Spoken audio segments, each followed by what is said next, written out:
Sejam bem-vindos à TV Púlpito do Sertão Reformado.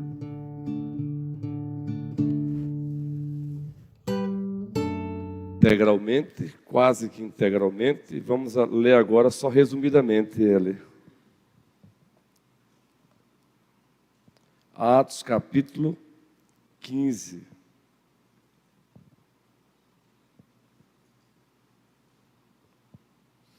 A partir do versículo 28. E o subtema continua o mesmo. A igreja tem ordem, supervisão e liderança pastoral, parte 2. A igreja tem ordem, supervisão e liderança pastoral, agora parte 2. Pois todo o resumo, o resumo do capítulo 15, o resumo do miolo do capítulo 15 está aqui, também aqui, ó. Atos capítulo 15, versículo 28. Depois que a igreja de Antioquia se reuniu com a igreja de Jerusalém para resolver o problema que estava acontecendo, uma decisão foi tomada, e a decisão está aí. Pois pareceu bem ao Espírito Santo e a nós não vos impor maior encargo além destas coisas essenciais. Só até aí mesmo. Pois pareceu bem ao Espírito Santo, a terceira pessoa da Santíssima Trindade, e a nós não vos impor maior encargo além destas coisas essenciais. E só para situá-los novamente, o problema entre a igreja de judeus, a igreja cristã composta por judeus em Jerusalém e a igreja de cristãos composta por gentios, não judeus. Então, alguns cristãos judeus, sem a autorização da igreja em Jerusalém, foram até Antioquia. E chegando lá, Lucas narra que eles perturbaram a igreja lá em Antioquia, tentando impor à igreja aquilo que não era mais essencial.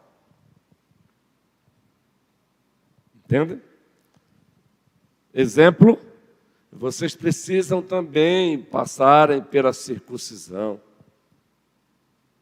Vocês precisam também obedecerem à lei dietética veterotestamentária. Ou seja, Cristo e mais alguma coisa na linguagem de John MacArthur. John MacArthur escreveu um livro antigo, mas atual até hoje, A Suficiência de Cristo, um livraço. E é o que aconteceu? Uma reunião foi realizada com o objetivo de resolver esse problema. Foram até Jerusalém, a liderança e alguns irmãos da igreja de Antioquia foram até Jerusalém, e lá se reuniram também com a liderança e os irmãos da igreja de Jerusalém. O resultado foi isso aí. Irmãos, pareceu bem ao Espírito Santo e a nós não impor a vocês nada além do essencial. E há 8 dias dissemos aqui que é essencial entender que a igreja tem ordem eclesiástica estabelecida por Deus. Ela tem supervisão eclesiástica estabelecida por Deus. Que a igreja tem liderança pastoral estabelecida por Deus. Relembramos aos amados irmãos e irmãs que aqueles que saíram de Jerusalém sem autorização, eles não tinham autorização da liderança da igreja em Jerusalém. E ao chegarem lá, eles tiveram que ser confrontados pelos líderes da igreja em Antioquia, Paulo e Barnabé. O nosso Deus é o Deus de ordem, gente. E falamos aqui que é necessário relembrarmos com frequência isso, pois nós temos a tendência dos extremos, quando o assunto é eclesiologia. Eclesiologia é a disciplina que estuda a origem, a natureza e o propósito da igreja. A origem, a natureza e o propósito da igreja. Poderíamos até acrescentar aí a origem, a natureza, características e propósito da igreja. Um dos extremos, falamos daqui a 8 dias, o autoritarismo eclesiástico. É um dos extremos. É quando usurpamos, ou pelo menos tentamos usurpar o lugar que só é de Cristo. É quando passamos a exigir da igreja o que o próprio Senhor dela não exige. É quando nos comportamos como dono da igreja e a igreja já tem dono. Ela nunca ficou sem dono. O dono dela é Jesus Cristo. Mas aí, muito especialmente nós reformados, que combatemos com facilidade o autoritarismo eclesiástico, a nossa tendência é sair dali e ir para aqui, que nós chamamos de anarquia eclesiástica. Lembram? É uma igreja onde ninguém lidera, todo mundo manda, cada um faz o que quer. Lembra dos juízes? Isso também não pode. Vejam que a turminha saiu de Jerusalém sem autorização da liderança da igreja. E chegou na igreja de Antioquia também, não teve a autorização da igreja de Antioquia. Estavam lá perturbando. Nada de autoritarismo eclesiástico. Mas também não queremos papo com anarquia eclesiástica. E dissemos aqui, só relembrando, cuidado com esses discursozinhos bonitinhos, que aparenta ser piedoso. Eu não estou aqui para servir a pastor, é a Deus. Oh, bacana. Aí esconde um coraçãozinho submisso. Cuidado, esse discursozinho aí já é antigo. E eu não tenho que dar satisfação ao pastor, é a Deus. Cuidado. Essa gente muito espirituosa assim, meu irmão. É claro que esse tipo de afirmação cabe em alguns momentos. Nem todo mundo que diz isso é porque é submisso, mas evite que é melhor. Evite que é melhor. Pois a turma que foi mais nociva para a igreja em Corinto foi a turma que dizia: nem Paulo, nem Apolo, nem Cefas, nós somos de Cristo. Foi a turma pior lá em Corinto. Entende?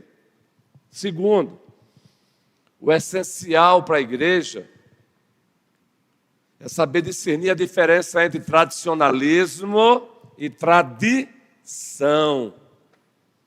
Quando a igreja não sabe discernir, diferenciar, diferença, quando ela não sabe diferenciar tradição de tradicionalismo, ela acaba realmente colocando um peso sobre ela mesma, ou a liderança coloca um peso sobre a igreja, ou algum membro tenta cobrar o que não deve cobrar. Pelicão, o historiador da igreja, é dele essa definição. A tradição é a fé viva dos que morreram. Tradicionalismo é uma fé morta dos que estão vivos. Então, cuidado.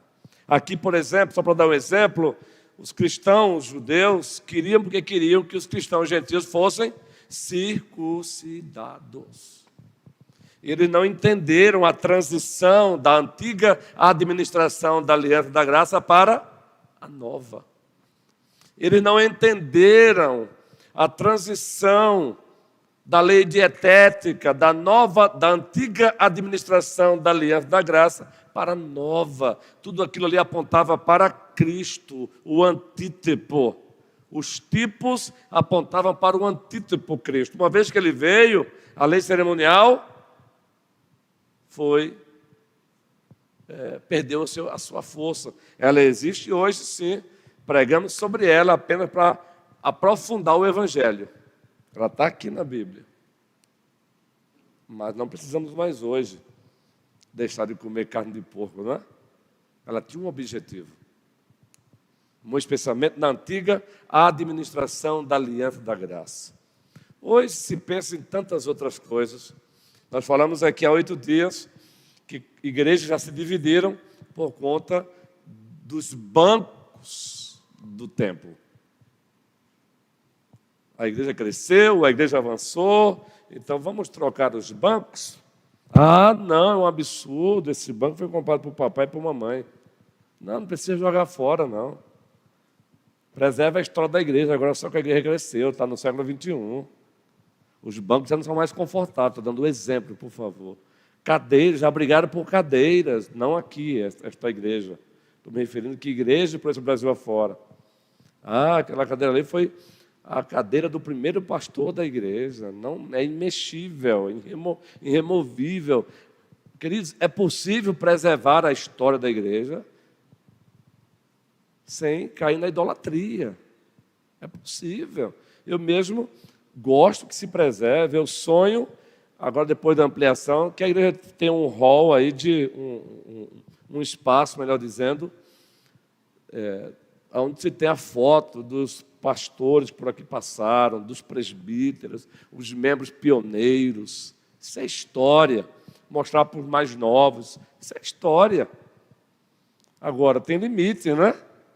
Sério, eu encontrei um colega pastor, eu encontrei um jovem que narrou que o pastor dele preferiu entregar determinada igreja, porque a igreja estava crescendo, e não tinha mais espaço nem mesmo para ampliar.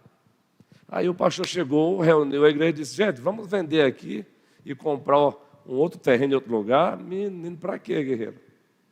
Quer dizer, a igreja preferiu parar de crescer, porque, não, papai, mamãe, titio, titia, derramaram o suor por aqui. Amém, meu irmão, ninguém vai te merecer isso, não. Agora deixar de parar de crescer. Sério, isso é real. Aí o pastor diz: bem, eu não vou mudar, eu não vou brigar com meus irmãos, então Deus abençoe vocês. Vejam, querido, isso é idolatria. Aqui, graças a Deus, temos espaço, não é? Não vamos precisar passar por isso. Mas imagine se não tivéssemos espaço mais aqui, e a igreja crescendo, e precisássemos vender isso aqui para comprar um terreno maior. Onde é que está o problema nisso? Não é? Onde é que estaria o problema nisso aí? Então, cuidado, para a gente não estar gastando energia com aquilo que não é essencial. Nós somos uma igreja reformada, de tradição bíblica reformada, mas é do conhecimento de vocês que dentro da própria tradição reformada existem vários modelos de liturgia. Por exemplo, o princípio regulador do culto, existe lato sensu e estrito sensu. Eu vou explicar. Aqueles que todos defendemos o princípio regulador do culto, mas há duas correntes. Uma estrito sensu, outra lato sensu. Eu vou explicar um pouquinho isso aí. A estrito sensu é o seguinte: na prática, não pode ter bateria, não pode ter ministério de cântico, estrito sensu. Nós defendemos o princípio regulador do culto, ou seja, a Bíblia rege o culto, é isso que quer dizer. Mas nós entendemos que o princípio regulador do culto, que é a palavra, não proíbe a presença do ministério de cântico, de um coral, de um dueto, de uma bateria, entendeu? Essa igreja aqui está nessa ordem aqui. Porque vocês vão encontrar por aí igrejas reformadas que defendem também o princípio regulador do culto. Resumindo, o que é o princípio regulador do culto? O nosso culto é regido pela palavra, é regulado pela palavra de Deus. Mas mesmo assim há duas correntes. Uns estrito sensu, mesmo são fechadão mesmo. Entenderam que cântico só salmodia exclusiva. Nós não defendemos isso aqui. Salmos também, mas não somente salmos. Eu quisera que alguns irmãos aqui ousassem se dedicar a aprender o saltério de Genebra, para a gente cantar também, mas só salmos. Entende? Então é preciso também vamos perturbar a igreja, começam a perturbar a igreja por aquilo que não é o essencial.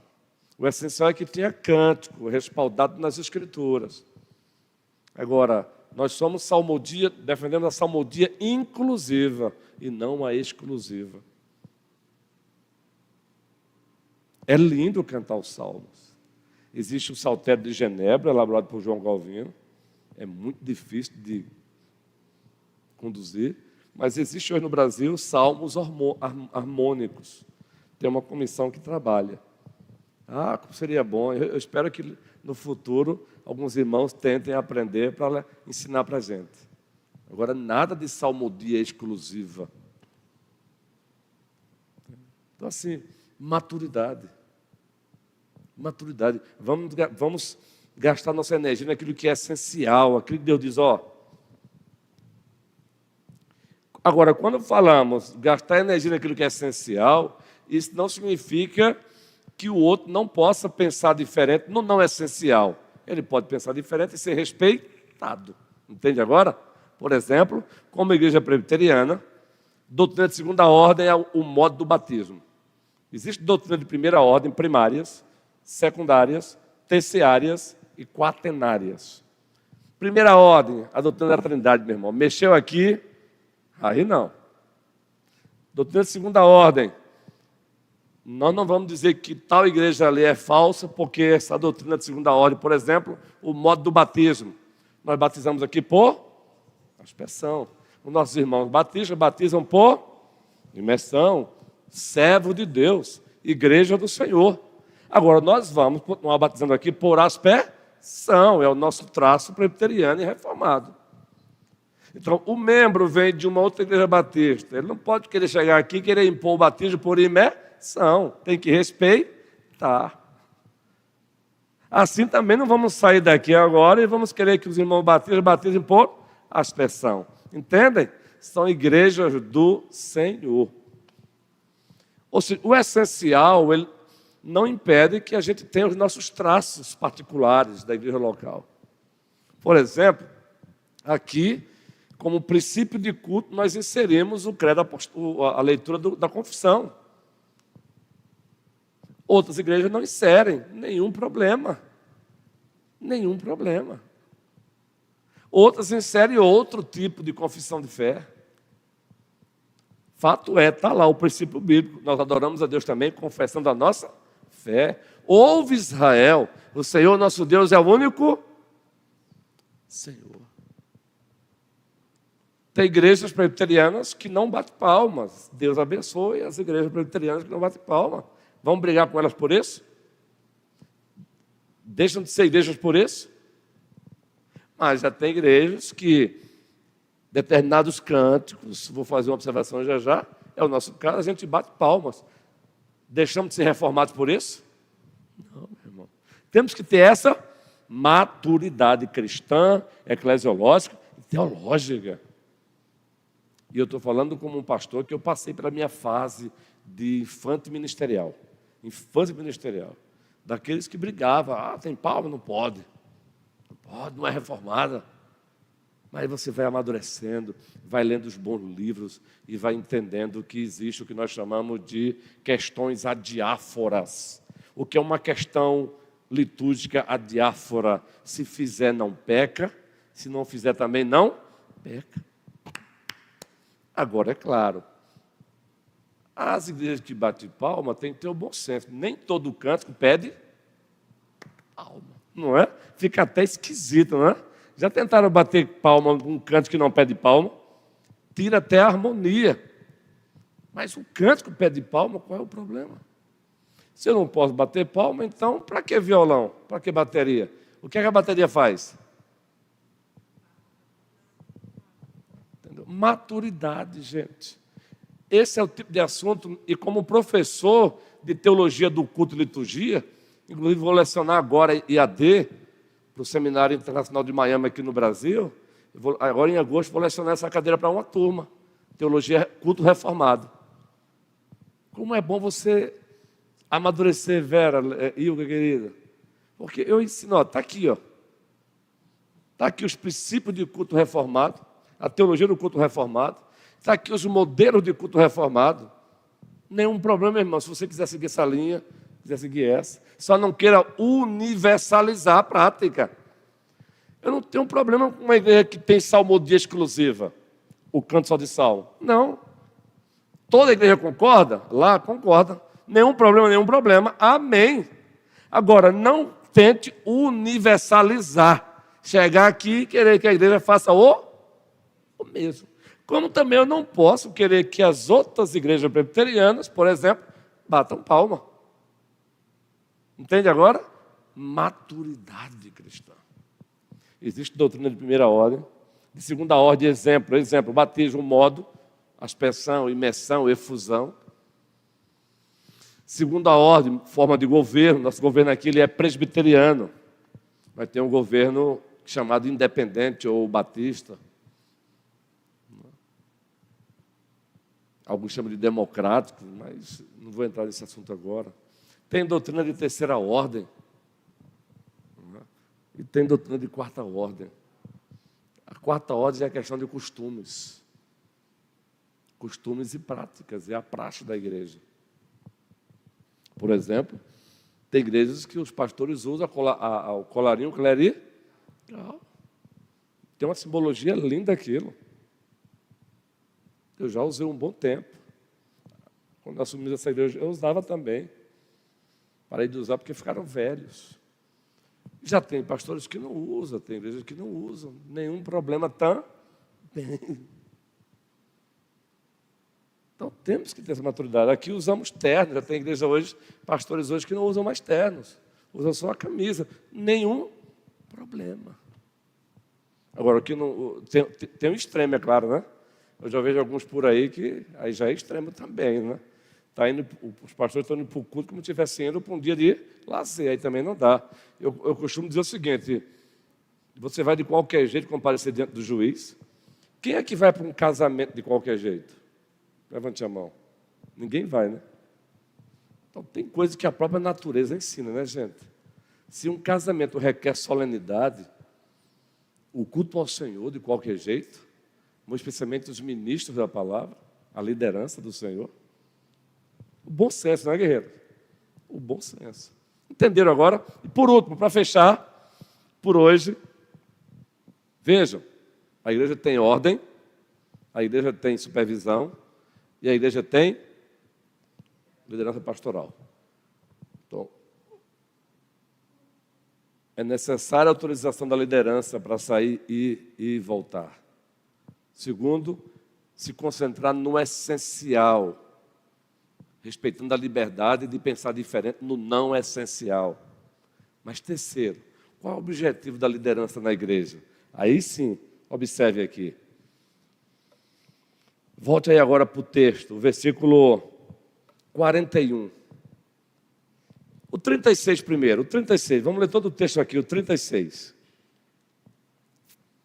Alguns dias depois, Paulo disse a Barnabé, vamos voltar e visitar os irmãos em todas as cidades, nas quais anunciamos a palavra do Senhor, para ver como estão. Eu vou pular aqui o que aconteceu nesse íntere aqui. Aconteceu um problema aqui entre ele e Barnabé. E vamos para o versículo 41. A viagem aconteceu, mas duas duplas diferentes. Com duas duplas diferentes. Agora foi Paulo e Silas, Barnabé e Marcos. Mas observe o 41. E passou pela Síria e Cilícia, fortalecendo as igrejas, ou confirmando as igrejas, ou consolidando as igrejas. O papel da liderança na igreja é fortalecer a igreja. Fortalecer a igreja. Efésios 4.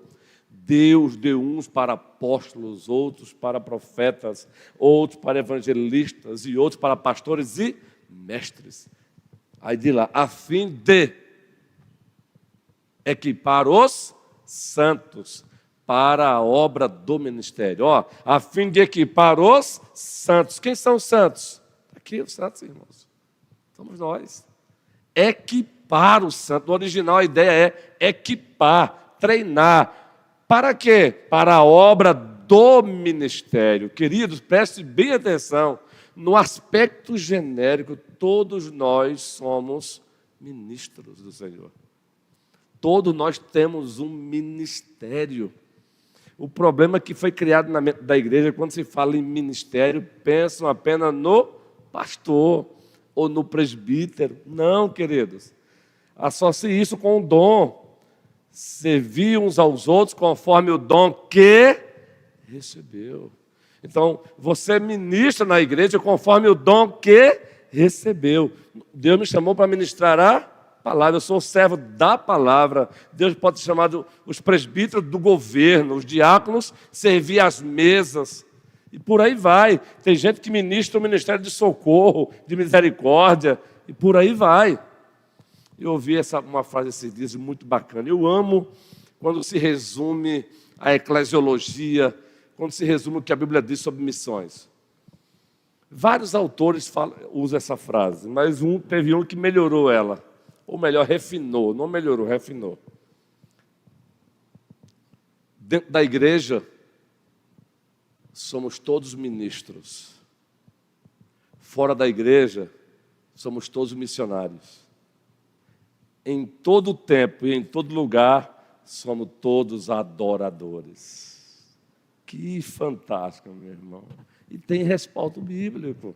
E isso não tira o lugar do missionário que trabalha integral, não, gente. Porque Deus chama uns. Todos nós somos missionários. Agora, tem gente que trabalha em Jerusalém mesmo. Mas outros Deus separa para ir para os confins da terra, sustentados pela igreja. Então veja, dentro da igreja somos todos ministros, cada um conforme o dom que recebeu. Fora da igreja somos todos missionários, testemunhar de Cristo, anunciar o evangelho. Em todo tempo e em todo lugar somos todos adoradores. Vejam que fantástico, em todo tempo e em todo lugar. Quando eu ouvi o colega pastor falando assim, essa aí ficou melhor. Nós chamamos isso de refinamento teológico. Deu para gravar? Dentro da igreja somos todos ministros. Fora da igreja somos todos missionários. Em todo tempo, em todo lugar, somos todos adoradores. Gravou agora? Dentro da igreja somos todos. Fora da igreja somos todos. Em todo tempo e em todo lugar somos todos.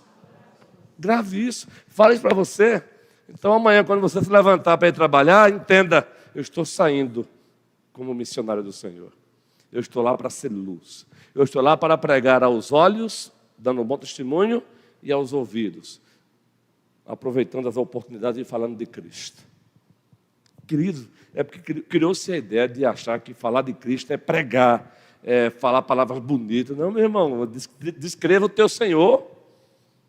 É um bate-papo normal. Descreva quem Ele é, descreva... Peraí, você não sabe quem é o teu Senhor? Está difícil, não está? Quem é Jesus Cristo para você, meu irmão? É simples. Não é falar bonito, não, meu irmão. Não é usar a linguagem de uma teologia sistemática, não. Descreva, olha, prega o Evangelho com a tua linguagem. Prega o Evangelho como você sabe anunciar. Anuncia o Evangelho do teu jeito, com o teu linguajar.